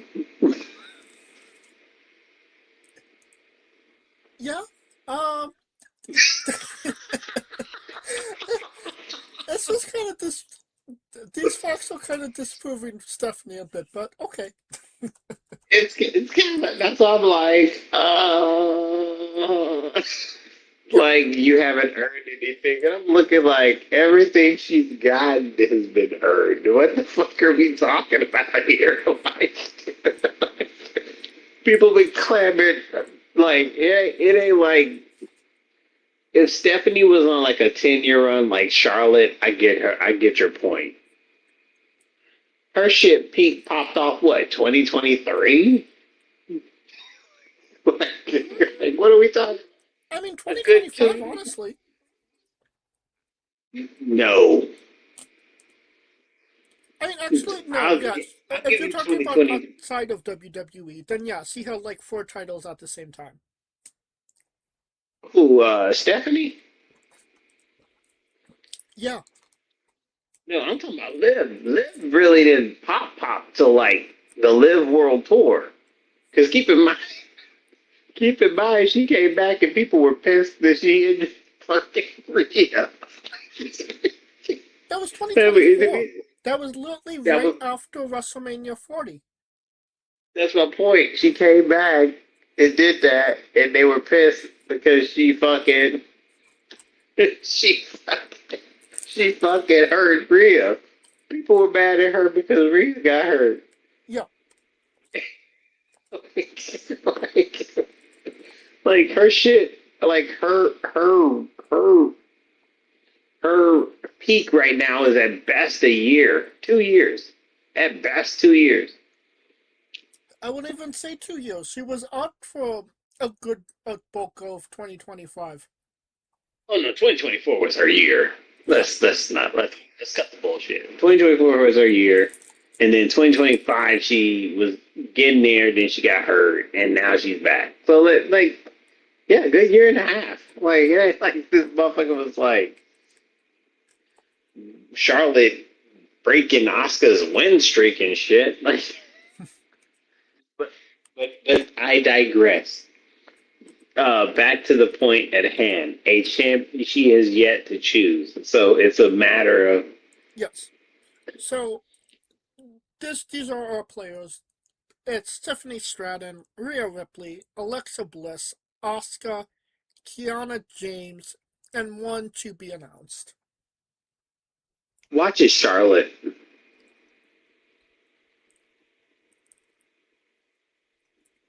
Charlotte as your pick, or Charlotte as the last person in the chamber?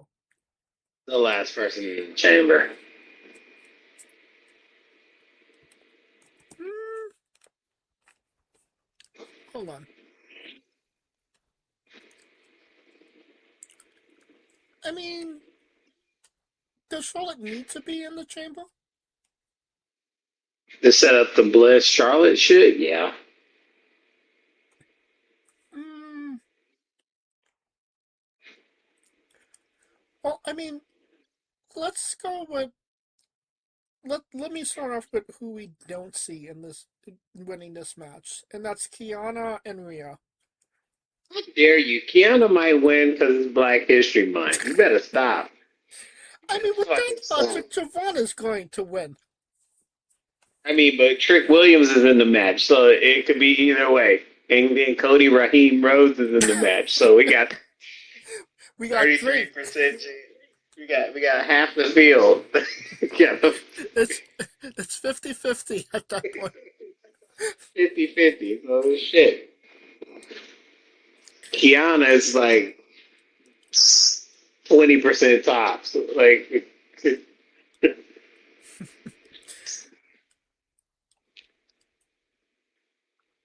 Well, okay. So I mean,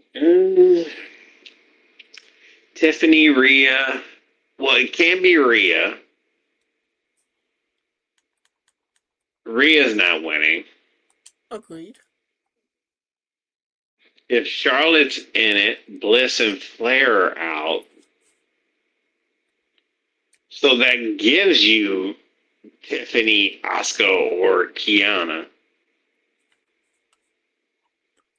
Do you See, see? Kiana got a 33% chance. She got like a, well, now that we did deductive reasoning, she got like a 45% chance. Yeah. And Alexa Bliss has a 25% chance of winning, but that drastically goes down if Charlotte is in the Is match in the match. because she's not even Exactly. going to try. Exactly. And then Rhea's not gonna be there, so that's a 0% chance.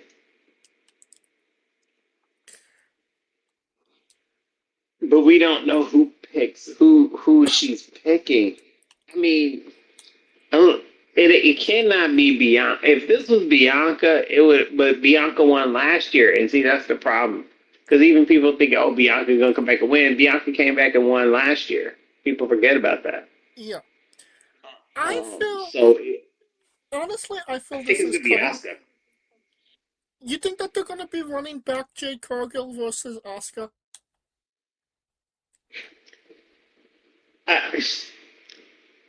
If it were me personally, Asuka has been fucked at Mania. She's due one. If there was ever anyone in this bitch due one, it's Asuka. I mean, if we're going with, logical choices here, um, storyline purposes would dictate that Naomi would be that last person in the match, and she would be winning, and we would see Naomi and Jade run it back for WrestleMania. And Um, Naomi would get the win, right? Because, I mean, that just screamed. I mean, but did Naomi have the baby yet? that's what I was saying. But unfortunately, Naomi is around 8 months pregnant at this point, so yeah. Blame Big Jim for that one. I mean,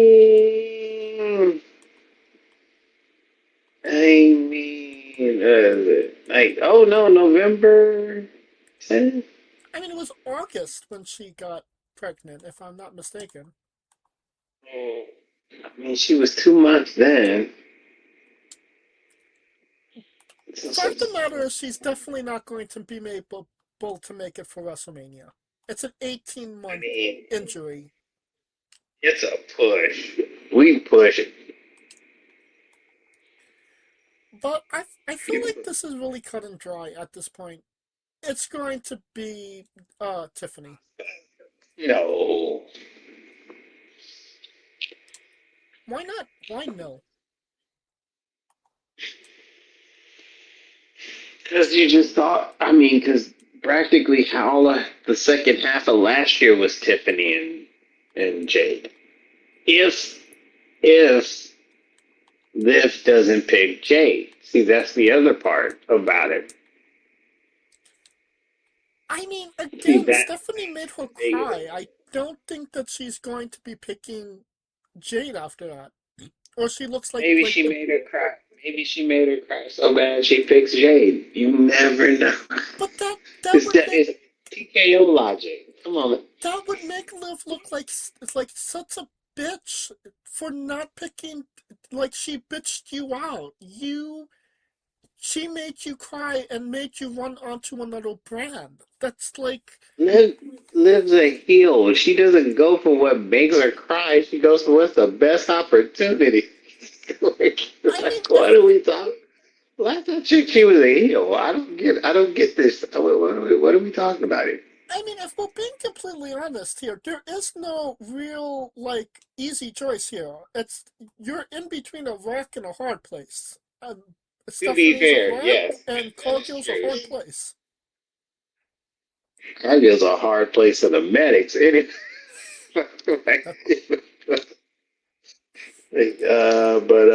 Like, but even then, we won't know until she picks. But I don't think she's picking. She's not picking until after. So, but she's a heel.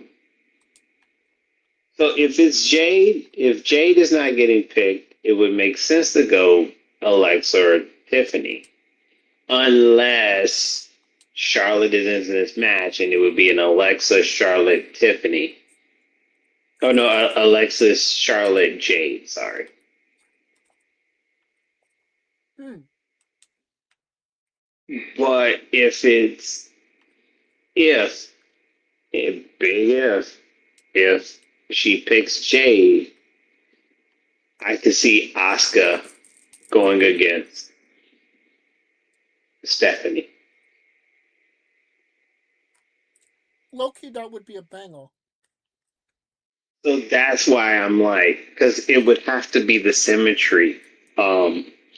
So that's why I'm looking at it. I mean, because Tiffany already fought Stephanie So it wouldn't make sense for her to do it. Rhea's the tag champ makes no sense. Well, I mean, hold on. In that match against Stephanie, she lost. So, I mean, maybe, Tiffany wants to right a wrong there. You know what I mean? She got to win the match before she can even think of righting or wrong. But continue your thought. I cut you off. Oh no! Because I'm just looking at it from Jade's a heel, Stephanie's a face, and it just depends on who Liv picks. If Liv is picking Jade, I'm going with Asuka. If Liv is picking Stephanie, then it would have to be Alexa or the to be determined. Which I think the final match is this Monday? Yeah. And I'm trying to think who's in it. I want to say Charlotte's in that match. I know Io's in it. No, Rhea replaced Io. Oh. Because Io was supposed to have been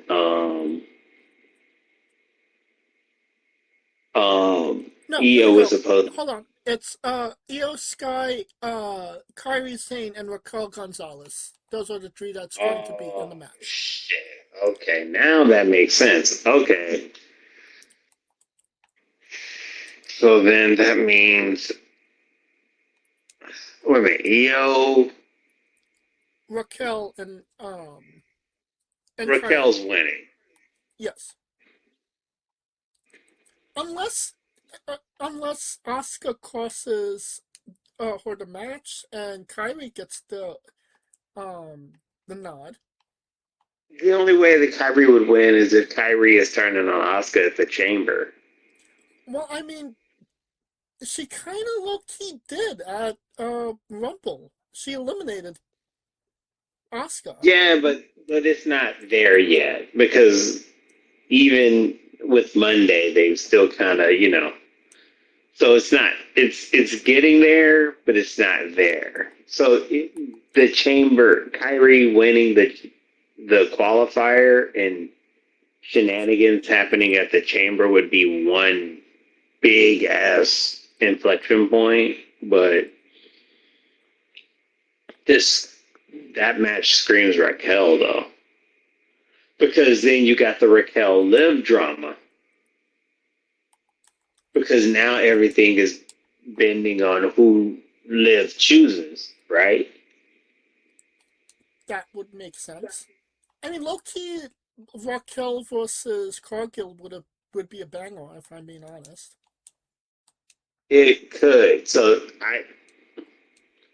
But I also could see that Raquel feels some type of way about, because I could see like this is going to be the weirdest thing, but what if, and this is a big ass if, what if Lola Rice comes Liv, in and wins it all? oh no, that ain't happening, but what if Liv picks Stephanie and let's say Raquel wins the Chamber and chooses to go after that title anyway? Because of the simple fact that it says a world championship and it doesn't define which world championship. I mean, that's a good stipulation, but I'm pretty sure they specifically said whatever title Liv doesn't chooses. I mean, but they ain't specifying, homie.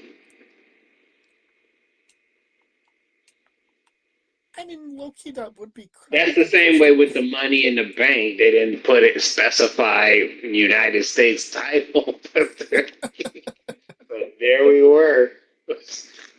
Jesus. I mean, you're not wrong. I mean, I But like if the idea I with had to Raquel. pick two, if I had to pick two, I'm going Asuka, Raquel.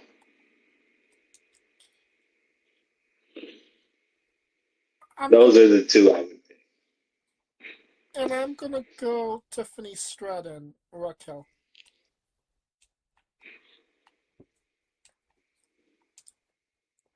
Alright. Now we have the men's Elimination Chamber match for an opportunity at the undisputed WWE Championship at WrestleMania 42. And the participants are Randy Orton, LA Knight, Cody Rhodes, Javon Evans, Trick Williams, and one more to be determined. The qualifying match will be on the 23rd, and the participants in that match are Bronson Reed, Jey Uso, and the original El Grande Americano. Not to be confused with the other Americano. So that means Bronson Reed would be in the match. You think? Yeah. I mean, because Knight's in the match. I would. You can't get the Brock Knight unless Brock causes Knight the match on behalf of Bronson. I can't. I cannot. You got to get me there.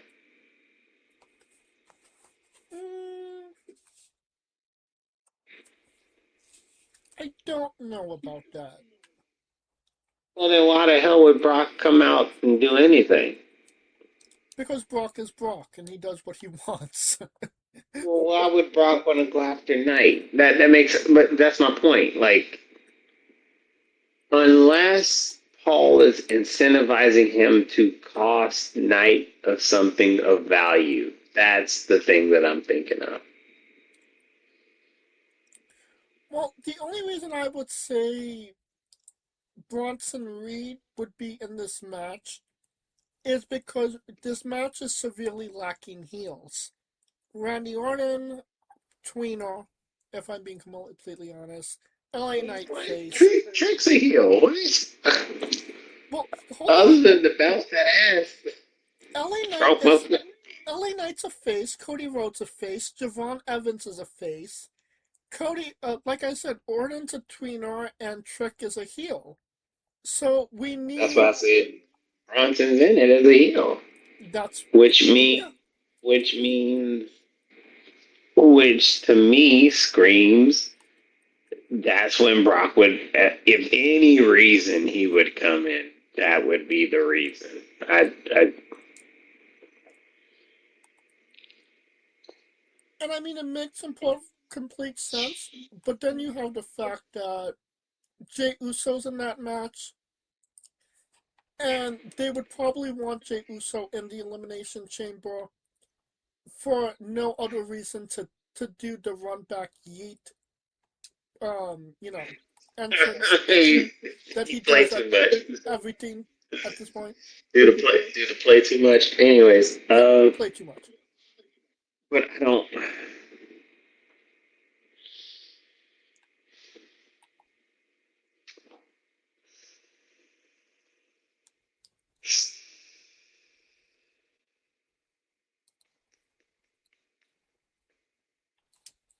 I still think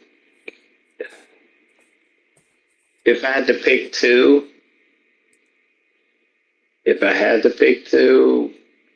Knight and Cody are the only two that make sense to me.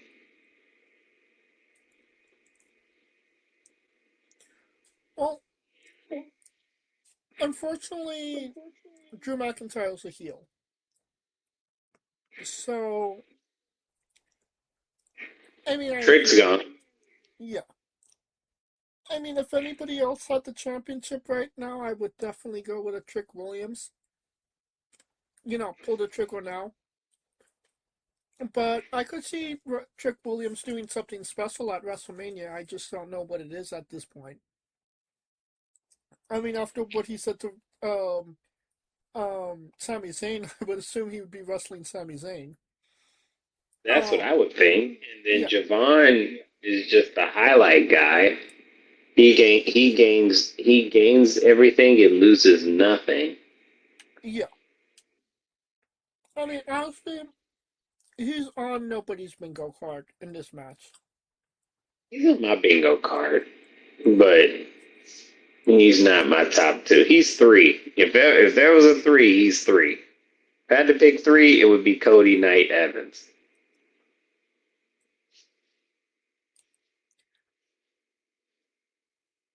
But I can't pick three, so it'd be Cody, Knight.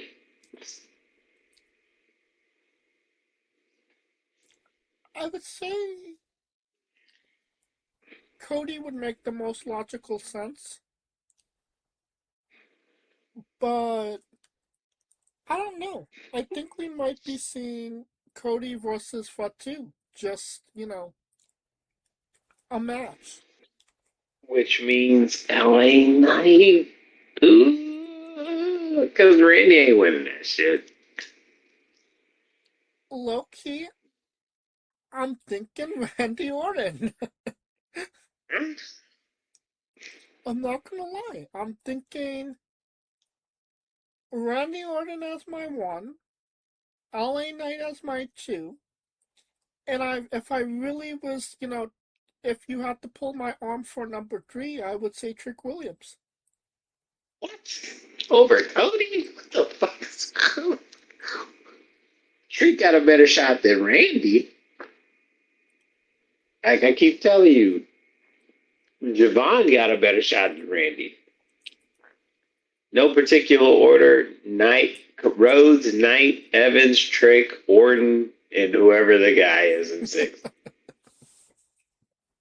Dead ass.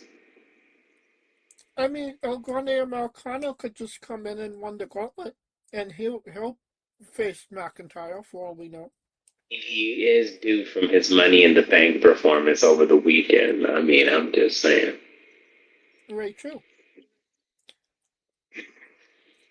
I don't know why my gut is telling me Randy Orton, but I feel like they want the selling point to be Randy Orton going for his 15th championship.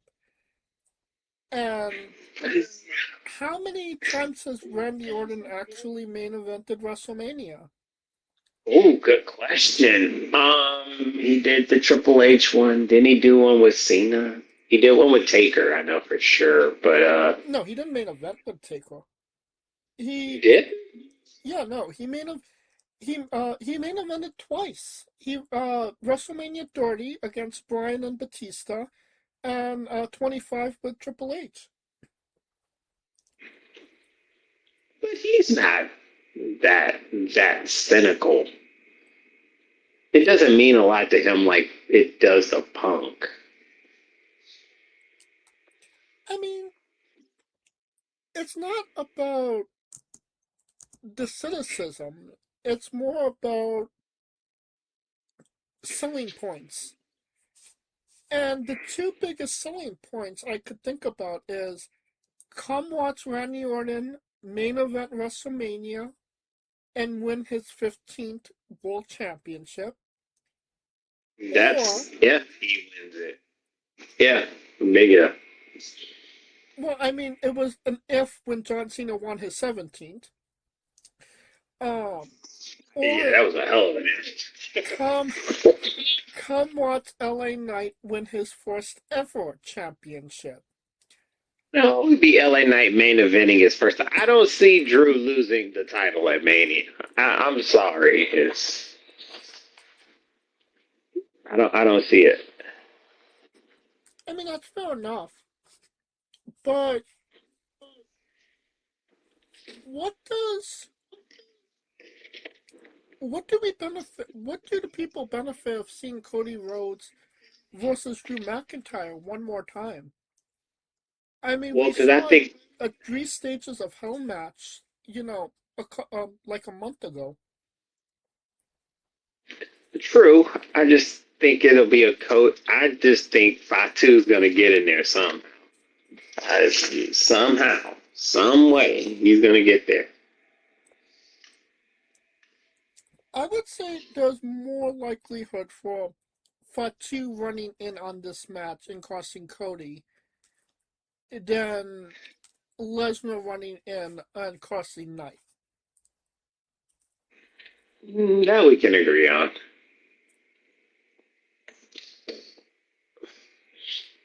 But would you be okay with? I mean, Cody would be okay with that. But I'm just thinking, the only way then that means Knight, because there's got to be somebody who's new and who's popping with the crowd right now. Like Orton pops with the crowd, but who's the hottest right now? It would have to be Knight. If we're going off of who's hottest right now, I would say LA Knight is number one and Trick Williams is two. Yeah, but we know Trick ain't getting it, so then it's Knight. Because because here's the thing, who is the crowd clamoring the most to see try to get the title right now? Out of that group, it would be Knight. Yeah. So it makes sense for Knight to win. Because at least you're giving people the reason to buy the ticket to see Knight try to get it. Right. Even you're selling the hope.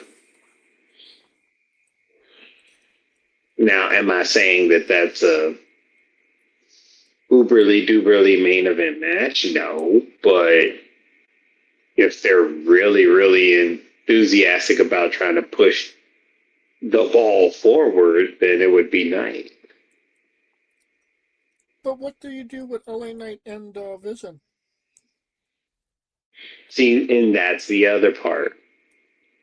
Unless he just pins Bronson Reed en route to winning this match, that's the only way that would happen. Maybe a one-off against Logan?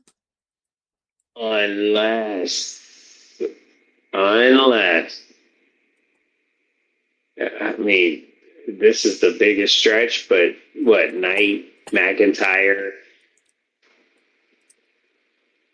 Brock cost Knight, and that would trigger Knight going back to the division, but that is but I don't see. But yeah, that's what I said. It's a hell of a stretch. That's a hell of a stretch.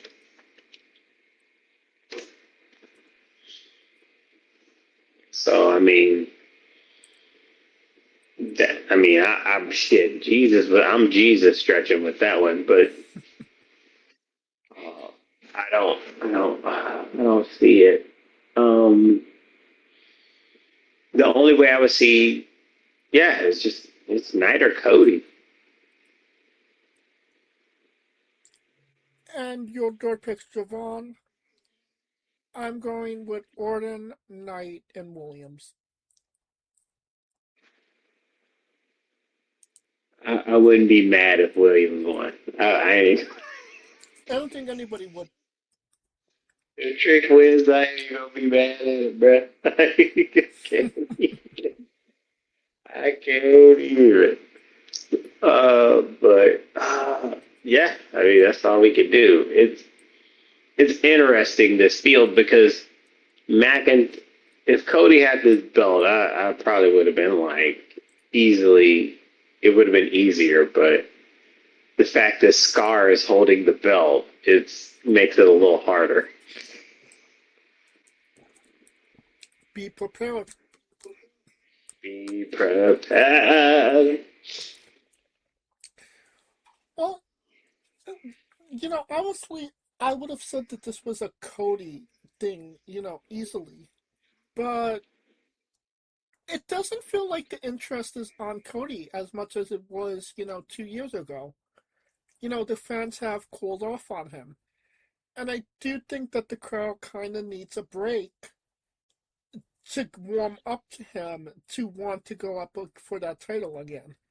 So I don't think they cooled off. It's just the fact that I mean, they kind of put Cody in. Cody is a victim of precarious booking, if I would ever say. I mean, yes and no, but you know, Cody got his moment, and we were there. We were, what's it called? Singing with Cody. We were with Cody we were riding with Cody for quite some time. But there's other guys we'd like to see finish the story. There's other guys that deserves a moment in the sun. And Well, just because they deserve the moment don't mean that they gonna give it to them. Because remember, everybody was on Bianca, and then 2 years later was like, fuck Bianca. Like fuck. and And that's especially when she beat Asuka, it was like, fuck. well, I mean, well, first and foremost, like I said, fatigue is a thing, and wrestler fatigue. And I mean, the second thing when it came to Asuka is, I think a lot of people were disappointed because everybody wanted to see Asuka finally get her moment, and she didn't. That Once bitch again, is English.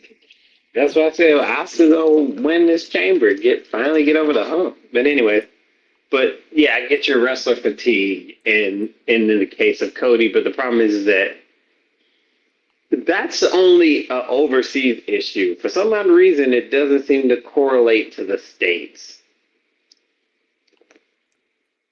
is that true?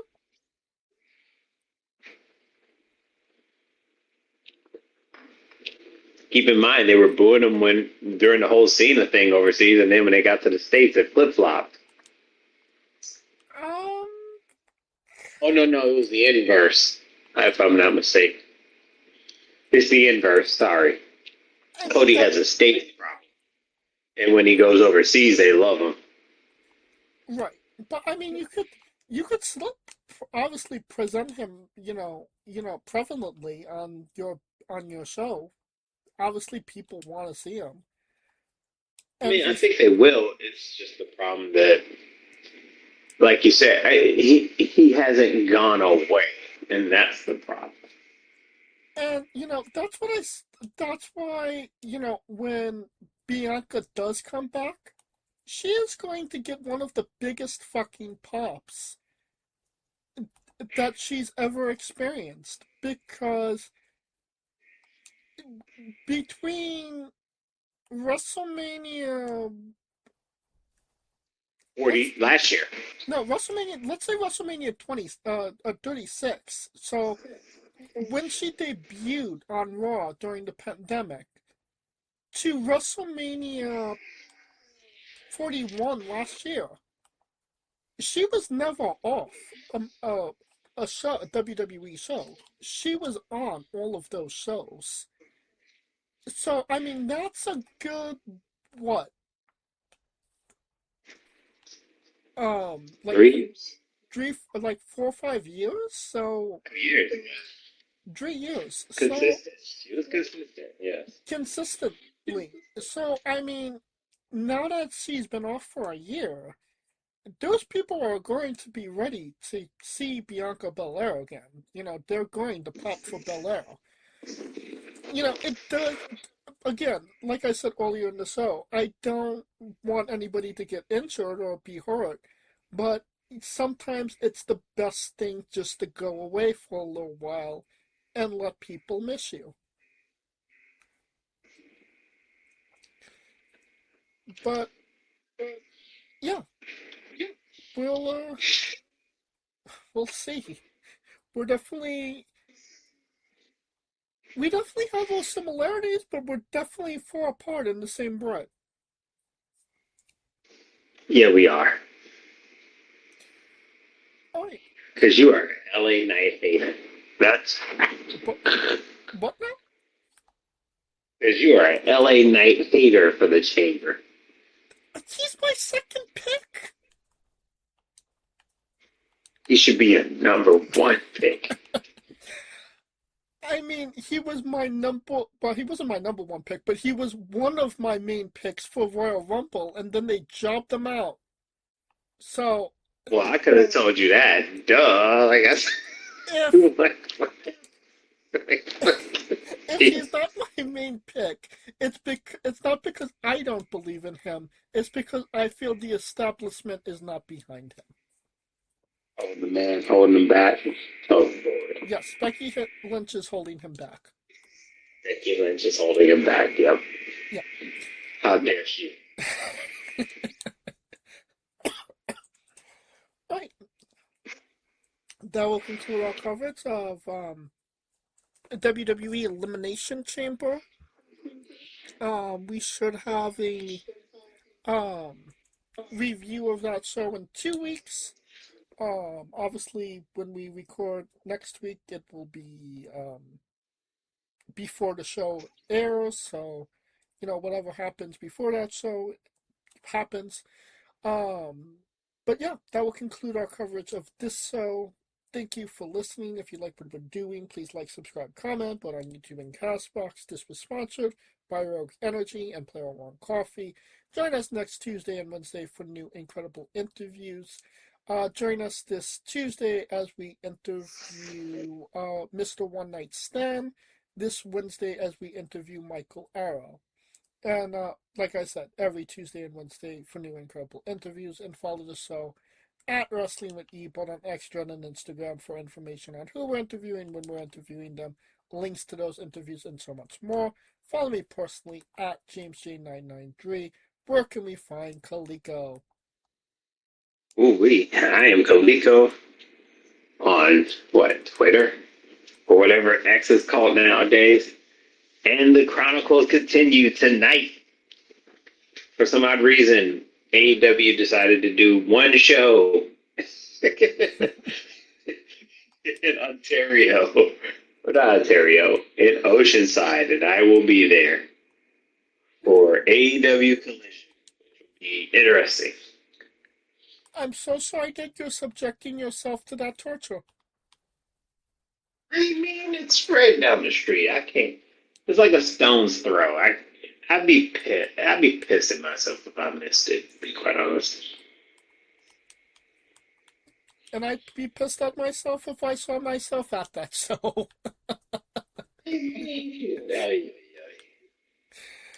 Also, What?